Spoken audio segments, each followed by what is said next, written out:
Olá, olá, internautas. Minha saudação. Que bom estar aqui em contato com vocês através do canal Conversa com Fiorello. É sempre uma alegria, uma satisfação poder levar informações e trocarmos ideias aqui pelo canal. Mas, no programa de hoje, nós queremos homenagear a Dorvalina Scartesini, 88 anos, de uma família numerosa de 15 irmãos. Sabe quem é a Dorvalina? Acho que muita pouca gente conhece. Mas a Dorvalina é a nossa queridíssima Candinha, professora de música, é sócia proprietária do Conservatório Musical Concórdia, há 55 anos ensinando música para os cidadãos de Concórdia e a grande região. Também foi professora do Olavo C. Curigão, um colégio tradicional de Concórdia, dando aulas de música.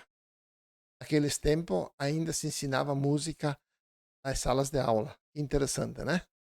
Então, Candinha, Concórdia te recebe de coração e braços abertos. Você que há muito tempo veio do Rio Grande e fez de Concórdia a sua cidade. Então, se sinta acolhida e abraçada e amada por nós aqui de Concórdia. Então, um beijo no seu coração, estendido à sua família, estendido a todos os seus amigos que lhe querem bem. Bem, hoje nós temos a grande satisfação de estar convidando aqui o Rafael Bigatão. Ele vem de uma família de 3 irmãos, todos advogados. Ele é filho da minha amiga Suzy, a qual há muito tempo nós somos colegas de trabalho. Uma família excepcional, da qual eu quero muito bem. E são 3 advogados que fazem destaque aqui em Concórdia. Rafael, nossa saudação, muito obrigado por ter aceito o nosso convite. Fiorello, muito bem, muito obrigado pelo convite. É uma honra estar aqui no programa do senhor e vamos conversar um pouquinho sobre um tema que está em ebulição e pouca gente está dando atenção devida, na medida em que a questão tributária, embora tenha uma pompa, reforma tributária, mas ela atinge da pessoa que ganha 1 centavo até aquelas que faturam bilhões de reais. Ela atinge, portanto, todo mundo, todos os brasileiros vão ser atingidos diretamente pela reforma tributária. E é um assunto que, então, tem que estar no café da manhã, no almoço e na janta da família do brasileiro. Muito bem. Mas, Bigatão, eu gostaria que tu se apresentasse aos nossos internautas aí, para que possam saber quem é o Bigatão, o que faz, como foi a sua formatura, quando você se formou e como você trabalha, como você atua em Concórdia. Perfeito. Pois bem, meu nome é Rafael dos Santos Bigaton, eu me formei na FURB, a Universidade em Blumenau. Logo em seguida eu trabalhei no Tribunal de Justiça com o antigo desembargador aposentado Newton Trisotto. Fiz especialização em Direito Tributário, Processo Civil Tributário. Fui presidente da subseção de Concórdia, conselheiro estadual, e atuo há 22 anos exclusivamente com empresas e mais focado com o direito tributário. Essa é Muito bem. Bigatão, eu estou muito preocupado na qualidade de contador à frente de muitas empresas aqui na Concórdia e região e vejo uma grande preocupação com a propagada pelo governo federal da reforma tributária. Vejo com preocupação a alta da carga tributária, principalmente no setor de serviço. Isso inclui o doutor, a área de jurídica, a área contábil, a área médica, a área de agrimensura, a área de engenharia, assim por diante. O setor de serviço vai ser muito onerado. E também vai ocorrer uma concentração da arrecadação pública nas mãos do governo federal. Eu me arrisco a dizer, e fico muito à vontade, dizer que vai ficar difícil para os estados, para os municípios, fazer retornar esta massa de arrecadação que vai ficar sob controle do governo federal. Qual é a sua visão? Talvez vamos fatiar um pouco para que nossos internautas entendam. Setor de serviço. O que nos traz a reforma tributária?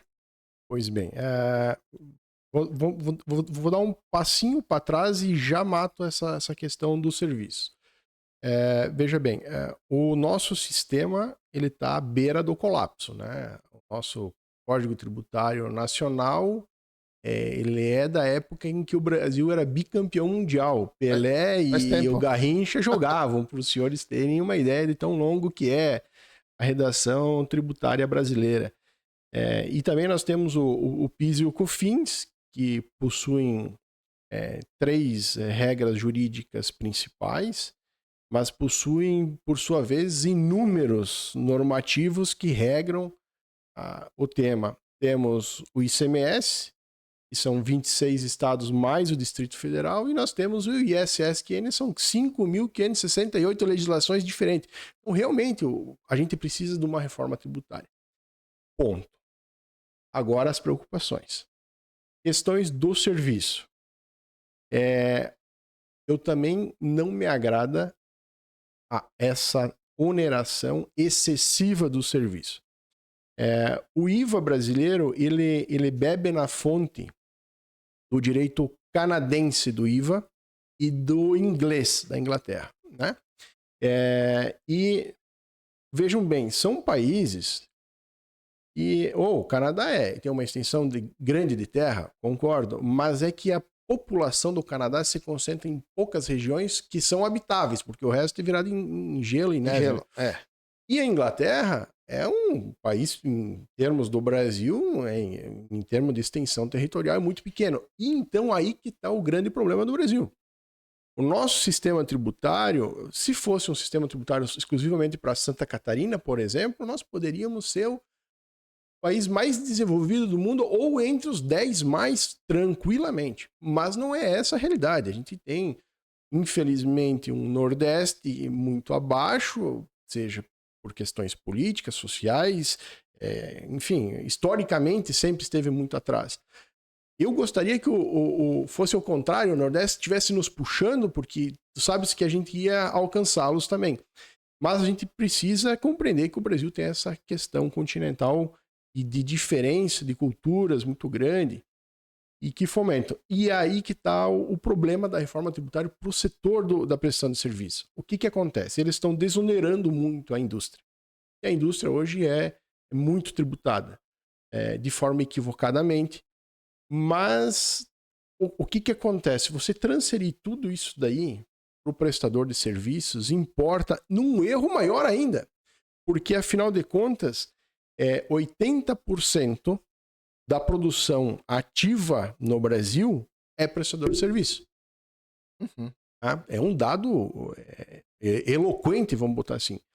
E vejam bem, vamos trabalhar, vou dar um exemplo aqui bem simples. Empresa, prestador de serviços do lucro presumido, 11,33% ali a tributação. Esse cara, e sem falar do ISSQN, né? Esse cara vai sair de 11,33 para 28. Não vai dar certo isso. Não fecha a conta. Não fecha. E assim, senhores e senhoras, gostaria que ficasse registrado que há uma tendência de aumento de inflação. Porque o prestador de serviços ele vai ter que botar no preço dele a tributação. E alguém tem que pagar a tributação. Exatamente. E vai a questão da translatividade do imposto. Então, inevitavelmente, nós vamos ter, a partir de 2027, que é a calibragem do IVA no Brasil, a gente vai começar a ter uma perspectiva de potencial aumento de inflação, aí já consumado em 2033, quando o IVA é implementado integralmente no Brasil. Mas, doutor, o senhor tocou no assunto que eu lhe provoquei sobre o serviço. Isso me preocupa muito. Não vamos entrar em detalhes, se o senhor assim concordar comigo, no político partidário. Mas o atual governo, a atual administração pública federal tem muita sede de tributos, tem muita sede de taxas de arrecadação. Olhando assim para a estabilidade social, até quando a sociedade vai conseguir aguentar o peso da carga tributária e agora com esse brutal aumento no setor de serviço? Bom, na época da pandemia estava muito na moda a gente trabalhar, não, os cientistas estão dizendo isso, né? A ciência política tributária, ela possui uma premissa que foi o Laffer que criou, que é a chamada curva de Laffer. É até onde a arrecadação pode chegar que o contribuinte consegue pagar. No Brasil já passou, já está na descendência, né? E veja bem, a carga tributária no Brasil não é tão grande perto de um país desenvolvido, né? Está em 38% do PIB. Em países desenvolvidos chega a ser 50%. O problema aqui, lá há uma contraprestação. Os senhores têm filhos no colégio, pode ser público ou particular, né? Você tem a segurança pública, mas você tem vigilância interna na casa, então você tudo duplica a tua infraestrutura, né? Tudo duplicado. E esse é um grande problema. Então a gente no Brasil chegou no limite. E fica o registro. O Brasil, esse ano de 2024, mês por mês, vem ultrapassando os limites históricos de arrecadação fiscal. Nunca se arrecadou tanto tributo como em 2024 no Brasil. É recorde. É só pesquisar na Receita Federal ou em qualquer portal de informação, vai ter lá. O problema é que o gasto público também, historicamente, nunca chegou nos patamares hoje, né?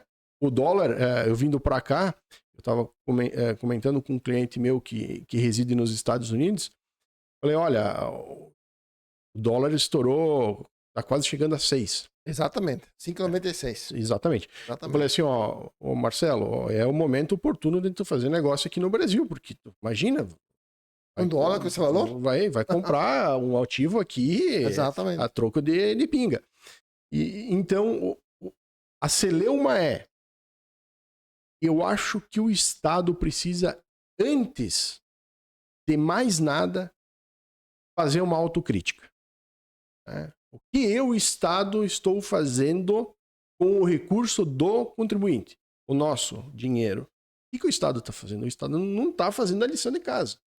Veja bem, os gastos públicos, ou seja, a despesa pública brasileira, ela está chegando a 80% do PIB. Perdão, 80%. A estimativa é que em 5 a 8 anos a gente tenha mais dívida pública do que o PIB, que é o Produto Interno Bruto, tudo que gera de riqueza no Brasil. Em 5 a 8 anos nós vamos estar devendo por conta dos gastos públicos. Doutor, eu fiz uma análise e divulguei aqui no meu canal que a cada legislatura dos deputados estaduais de Santa Catarina seria possível economizar 600 milhões de reais. Olha, não disse 600 mil, disse 600 milhões de reais podia ser economizado pela Casa Legislativa de Santa Catarina, a nossa ALESC. Então daí você faz uma ideia o que acontece em São Paulo, o que acontece no Rio de Janeiro, Belo Horizonte, nas grandes capitais. E as câmaras de vereadores são quase câmaras de deputados. Então, os privilégios que os nossos homens públicos estão se apropriando passou de todos os limites. Na sua visão, no mundo democrático e no mundo comunista, você vai achar estranho eu falar disso, mas estamos vivendo esse momento em países mais democráticos e em países menos democráticos, países comunistas e tudo mais. Como fica a sociedade brasileira com essa subtração por parte do governo dessa alta carga tributária? Você não acha que vai ter um empobrecimento social se continuar com essa política governamental atual? Não tenho dúvida. Eu vou dar um exemplo didático. Realmente. Todo mundo já comprou bis, aquele chocolatinho, né? Certo. E ontem era o Halloween. Os meus filhos quiseram comprar, eu fui lá no mercado comprar o bis. Vai dando lá, as crianças vão batendo. Me chocou o fato de que o bis, que devia ser uns 20 centímetros a caixinha, ele diminuiu. E tem um livro do Owen, 1982, se eu não me engano, ele faz um retrato exatamente do tempo atual. Que é o seguinte: a máquina da informação e a manipulação da informação. Então, o preço do bis está o mesmo. O volume que O volume, então, esse é o empobrecimento, que a gente está empobrecendo e não estamos percebendo. Nós estamos gastando R$10 para comprar 200 gramas de bis, quando com R$10 nós comprávamos 250. Exatamente. Então, e por ser em dose homeopática, progressivamente, ninguém está percebendo. O que vai acontecer? Um dado momento, nós vamos encontrar todos pobres e aí vamos acordar. E você percebe, não seguindo assim uma ideologia política, mas você percebe a liberdade do povo brasileiro. É inegável que o Bolsonaro acordou a nação brasileira na questão política. Tá? Como é que o senhor vê a situação da liberdade social hoje? Quando eu era conselheiro estadual da OAB, isso faz 6 anos, eu fui um dos primeiros a gritar e espernear na OAB em Santa Catarina, que como no Brasil inteiro é o estado de mais vanguarda nessa defesa dos direitos. Inclusive, eu dei uma palestra certa feita na ONC, eu não me recordo exatamente qual que era o tema, mas eu me lembro muito bem de uma frase que eu disse. Você nunca dê um passo para trás na perda do teu direito, porque você não consegue voltar esse direito. Certo. E, recentemente, lendo a biografia de Winston Churchill, que foi talvez o cara que segurou a Segunda Guerra Mundial contra os nazistas, o Churchill tem uma sentença que é muito interessante. Ele diz o seguinte: o Estado nunca te dá alguma coisa que antes não era teu. Bem colocado. Ele cobrou antes. Não, você tinha terra. O Estado tomou. Agora o Estado te dá a terra? Não, mas já era tua terra, né? Então, essa é e partindo dessas conjecturas iniciais aqui, a minha preocupação, porque assim, ó, se você tem medo de falar, você já perdeu a liberdade de expressão. Certo. Você não consegue escrever o que você pensa, até porque nós temos o ego e o superego, né? A gente tem que se policiar para ter uma sociedade harmônica. Mas o fato de você não... Vou imaginar que você não vai fazer nenhum ato ilícito na tua fala. Mas você se sente seguro de falar aquilo lá, ou você acha que vai ser repelido por alguma ideologia, algum contexto que pode ser empregado ao teu discurso? Se você acha que você não consegue mais, é que tu já perdeu. É o que está acontecendo, né? É o que já está acontecendo. Então tá. Então vamos voltar à nossa reforma tributária. Comércio, em geral, também não está em bons lençóis. E o Estado também não está em bons lençóis nesse negócio. Por quê? O IVA. Então, o IVA, ele vai aglutinar e vai federalizar, então, o ICM, que é estadual, e vai juntar o PIS e COFINS, dentre outros impostos. Qual é a sua visão e o que nós podemos dizer a nossos comerciantes? Então, vamos lá. Como é que vai ser o IVA? Em 2026... o IVA, na verdade, o IVA brasileiro é dual. Ele vai ter a CBS, que é a PIS e COFINS, que é de competência da União, Certo? e o IBS, que é a aglutinação do ISSQN e do ICMS, competência constitucional do município e do estado. Pois bem, Certo. em 2026, a gente começa a ter as primeiras, eles chamam calibragem das alíquotas. Então, em 2026, a gente vai pagar em harmonia com o sistema existente hoje, né? 0,1% do estado e do município, né? O IBS, e 0,9% do CBS, PIS e COFINS. E aí tu paga também, se tu não presumido, paga. O presumido e real você paga igual, vai pagando igual, os dois sistemas harmonicamente até 2023, quando extingue, só vai ficar o IVA. 2026, né? 2023.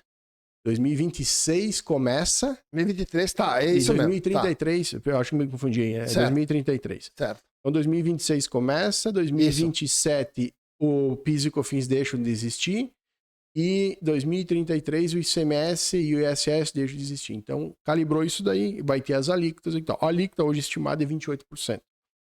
E esse comitê gestor, que é o que vai organizar a distribuição da riqueza decorrente da arrecadação, ele é um órgão que tem maior representação da União. Isso é a preocupação. A crítica, a maior parte da crítica é em cima disso. E ela ganha contornos agora de bastante... Já tinha preocupação, mas hoje se ganha um contorno de muitíssima preocupação, porque tem uma ferramenta ali que é o chamado split payment, que você receberia imagina o seguinte: eu emito uma nota fiscal contra o Joãozinho e o Joãozinho tem crédito de 50, então na hora do pagamento da minha nota, o sistema bancário ia fazer o split, que isso é a divisão, e já ia entrar o que era da União, ia para o Estado, o Bigatão ia ganhar, era meio que automático. Só que há nem 30 dias surgiu uma emenda constitucional dizendo que, na hipótese do split payment não funcionar, então vai para um outro caminho, que é o caminho que eu sempre defendi. Se a Lei Candir, lá de 1987, até hoje, fosse aplicada na sua plenitude, não precisa ter reforma tributária. Porque se as pessoas que estiverem assistindo tiverem interesse, vão lá e pesquisem Lei Candir e olhem quantas vezes ela foi prorrogada. Ela nunca teve a validade dela no Brasil, sabe? Certo. E aí é uma dificuldade. E o split payment é um dos pilares da reforma tributária, porque ele vai ao encontro do princípio da neutralidade, que é não aumentar a reforma tributária, a carga tributária do Brasil, e a não cumulatividade, que é o pilar máximo. A não cumulatividade plena no Brasil, em tese, é para ser aplicada. E se esse split payment não funcionar e a gente for pelo crédito fictício da nota fiscal, eu acho que a reforma tributária ela tende a dar errado. Muito errado. Bigatão, eu acho que você viu, os nossos internautas também viram, e existe uma certa preocupação social. Eu, particularmente, os internautas já sabem, eu não confio no atual sistema de governo. E o sistema político está corrompido, e você, como jurista, pode me dizer, o sistema judiciário lá na cabeça está com problema. A nossa última barreira, nossa última esperança, a nossa última segurança social é o poder de polícia e o poder judiciário aqui de primeira instância. Então eu posso dizer aos nossos internautas que vocês devem confiar no poder de polícia, na justiça aqui, no juiz de primeira instância, segunda instância, terceira instância. Eu acho que temos problemas lá no STF, no Superior Tribunal de Justiça, que está longe de nós, mas você sabe o que está acontecendo. Bigatão, eu vi nas redes sociais alguns empolgados em dizer que se os nossos deputados, que estamos na mão deles, não cuidarem, esse atual governo quer federalizar tudo, inclusive o ISS do município. Existe essa possibilidade? Não, não existe. Bom, vamos lá. É uma coisa louca? No Brasil, vamos botar, tudo pode acontecer, mas o sistema político contemplado na Constituição de 88, ele faz uma distinção muito clara sobre isso daí. Então, esse eu não teria preocupação, esse fato. Aí, com relação ao ICMS, tem alguma diferença de propriedade? Uma vez que o ICMS é uma gerência do Estado e o ISQN, ISS, é uma gerência dos municípios. Isso. Então, na reforma tributária, especificamente ali com a unificação do ISS com o ICMS, ou seja, tem uma crítica muito forte da doutrina da escola do Instituto Brasileiro de Estudos Tributários, o IBET, que é a perda da autonomia dos estados e dos municípios frente à reforma tributária. E a Constituição permite isso? Eles reformaram a Constituição. Então, a barreira foi tá. o muro Foi derrubado. Foi diminuindo o tamanho. Certo. Mas foi engraçado, né? Mas é verdade. Só que esse comitê gestor, eu tenho minhas preocupações, mas talvez nem no fato da divisão da arrecadação. Sabe o que é a minha preocupação? Antigamente, mais jovens não vão saber disso aqui, porque pegou o Brasil numa outra condição. Mas era muito normal, os prefeitos, os governadores, tinha até uma frase, estão com os pires na mão lá. Certo. O meu medo é que volte isso. Vai continuar, exatamente, porque se o governo federal arrecada, vai tudo para Brasília, eles vão ter que pegar o pratinho e ir lá pedir esmola. Isso, e a minha preocupação, ela acende luz vermelha, por exemplo, os estados que têm muita dívida com a União. Vai ser difícil, exatamente. Vai chover ação judicial, talvez entre um contencioso que não exista hoje. Hoje o maior contencioso no Brasil são questões afetas ao INSS, questões bancárias e, notadamente, tributário. As execuções fiscais hoje, né, que é a forma que o Estado cobra o contribuinte que não paga o imposto no Poder Judiciário, ele corresponde a 47% das ações no Brasil. É expressivo o número. É expressivo. E a taxa de congestionamento, ou seja, que não sai do Poder Judiciário, se eu não me engano, é 12%. Fica retesado. Entra, ou seja... Certo. O volume não baixa. Não termina nunca. Não termina nunca. Exatamente. Bigatão, eu acho que eu vou deixar... O nosso tempo já está meio espremido, mas eu queria que tu deixasse uma mensagem para os nossos telespectadores, nossos internautas. O que podemos esperar, na tua visão de jurista, com a reforma tributária? Olha, como eu disse no começo, o sistema está muito ultrapassado, está precisando de um afinamento. Nós, cidadãos brasileiros, nós não temos muita gestão sobre.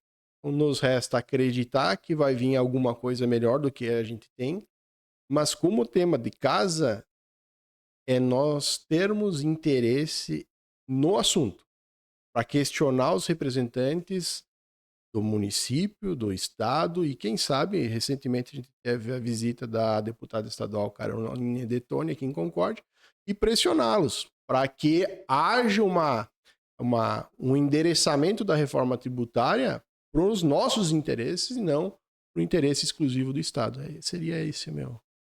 Bom, Bigatão, muito obrigado pela sua presença aqui. A sua humildade lhe faz um grande homem.